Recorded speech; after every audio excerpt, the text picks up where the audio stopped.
بسم اللہ الرحمن الرحیم۔ حسین بن سلام یثرب میں ایک معروف یہودی عالم تھے۔ مدینہ کے تمام باشندے دینی اور قومی اختلافات کے باوجود ان کی دلی قدر کیا کرتے تھے۔ تقوی، نیکی، استقامت اور صداقت جیسی خوبیوں سے متصف تھے۔ حسین بڑی خوشگوار پرامن زندگی بسر کر رہے تھے، لیکن ان کی زندگی دوسروں کے لیے مفید بھی تھی۔ انہوں نے اپنے وقت کو 3 حصوں میں تقسیم کر رکھا تھا۔ ایک حصہ گرجے میں واعظ و نصیحت اور عبادت کے لیے مخصوص تھا، دوسرا حصہ اپنے باغ کی دیکھ بھال اور کھجوروں کی پیوند کاری کے لیے مخصوص، اور تیسرا حصہ تفکر فی الدین کے لیے، تورات پر غور و تدبر کے لیے مخصوص تھا۔ جب بھی حسین بن سلام تورات کی تلاوت کرتے تو ان آیات پر آ کر رک جاتے جن میں نبی آخر الزمان کی خوشخبری دی گئی تھی۔ یہ نبی منتظر کے اوصاف کو غور سے پڑھتے اور یہ دیکھ کر خوشی سے جھوم جاتے کہ ان کے شہر یثرب میں ہجرت کر کے آئیں گے اور پھر یہیں مستقل رہائش اختیار کریں گے۔ جب یہ آیات پڑھتے تو یہ دعا کرتے، الہی میری عمر دراز فرما تاکہ میں نبی منتظر کو بچشم خود دیکھ سکوں، آپ کی ملاقات کا شرف حاصل کر سکوں اور سب سے پہلے آپ پر ایمان لانے والوں میں سے ہو سکوں۔ اللہ جل شان نے حسین بن سلام کی دعا کو شرف قبولیت بخشا۔ آپ کی زندگی میں نبی رحمت صلی اللہ علیہ وسلم کا ظہور ہوا۔ حسین بن سلام فرماتے ہیں، جب میں نے رسول اللہ صلی اللہ علیہ وسلم کے ظہور کے متعلق سنا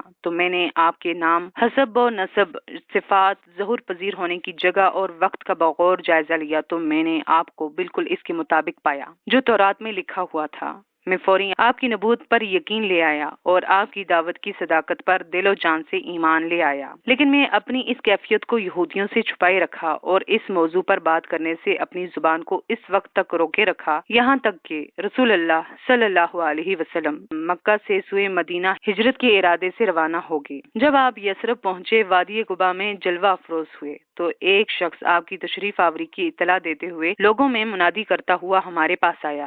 میں اس وقت کھجور کے درخت کی چوٹی پر کھجوریں اتارنے میں مصروف تھا۔ میری پھوپھی خالدہ بنت حارث درخت کے نیچے بیٹھی ہوئی تھی۔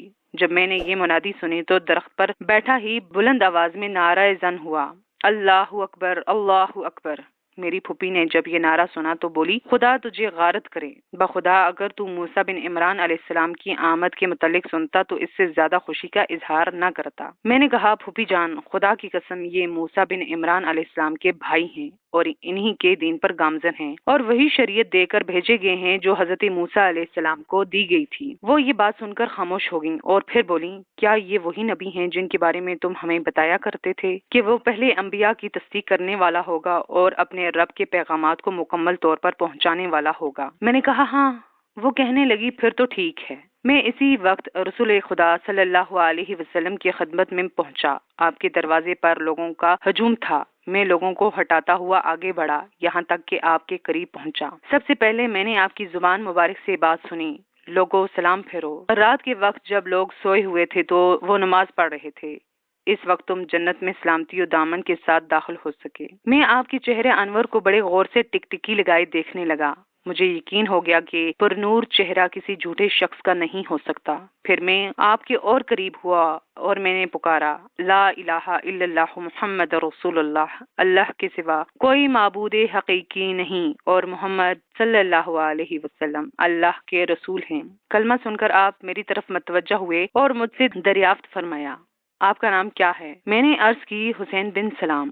آپ نے ارشاد فرمایا، آج سے آپ کا نام عبداللہ بن سلام ہے۔ میں نے ادب سے نگاہیں جھکا لیں اور عرض کی، خدا کی قسم آج کے بعد میں اس کے علاوہ اپنا کوئی دوسرا نام رکھنا پسند نہیں کروں گا۔ پھر میں رسول صلی اللہ علیہ وسلم کی محفل سے اٹھا اور سیدھا اپنے گھر پہنچا۔ میں نے اپنی بیوی، اولاد اور دیگر اہل خانہ کو اسلام کی دعوت دی۔ الحمدللہ سب مسلمان ہو گئے اور میری پھوپھی خالدہ بھی مسلمان ہو گئیں۔ اپنے اہل خانہ سے کہا، میرے اور اپنے اسلام لانے کو یہودیوں سے اس وقت تک چھپائے رکھو جب تک کہ میں تمہیں اظہار کرنے کی اجازت نہ دوں۔ انہوں نے کہا، بالکل ٹھیک ہے۔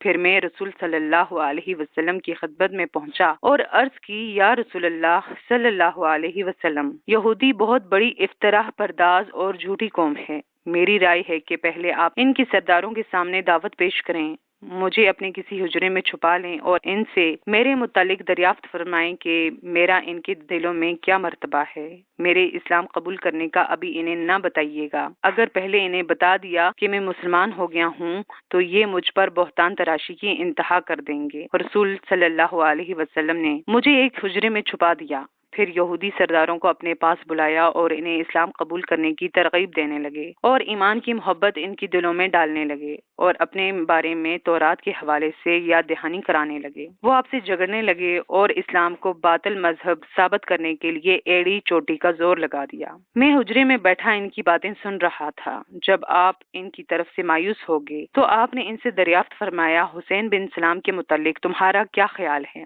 سب نے بیک زبان کہا، وہ ہمارے آقا ہیں، ان کا باپ بھی ہمارا آقا تھا، یہ بہت بڑے عالم ہیں اور ان کا باپ بھی بہت بڑا عالم تھا۔ یہ سن کر آپ نے فرمایا، تمہارا کیا خیال ہے؟ اگر وہ اسلام قبول کر لے تو کیا تم لوگ بھی اسلام قبول کر لو گے؟ انہوں نے کہا، یہ ہو ہی نہیں سکتا، وہ اسلام قبول کرے، اللہ اسے اپنی پناہ میں رکھے، بھلا وہ کیوں اسلام قبول کریں؟ یہ کلمات سنتے ہی میں حجرے سے باہر ان کے سامنے آ گیا اور میں نے کہا، یہودیو، اللہ سے ڈر جاؤ اور جو دعوت حضرت محمد صلی اللہ علیہ وسلم تمہارے پاس لے کر آئے ہیں اسے قبول کر لو۔ خدا کی قسم تم جانتے ہو کہ یہ اللہ کے سچے رسول ہیں۔ تم نے تورات میں ان کا نام اور صفات دیکھا نہیں؟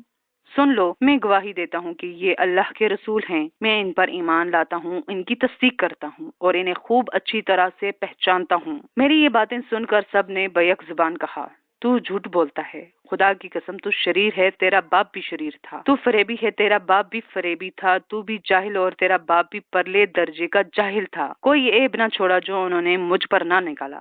میں نے رسول اللہ صلی اللہ علیہ وسلم سے عرض کی، یا رسول اللہ، میں نے تو پہلے ہی کہا تھا کہ یہ قوم بڑی افطراح پرداز اور بہتان تراش ہے، یہ بڑے بے وفا اور بے حیا لوگ ہیں۔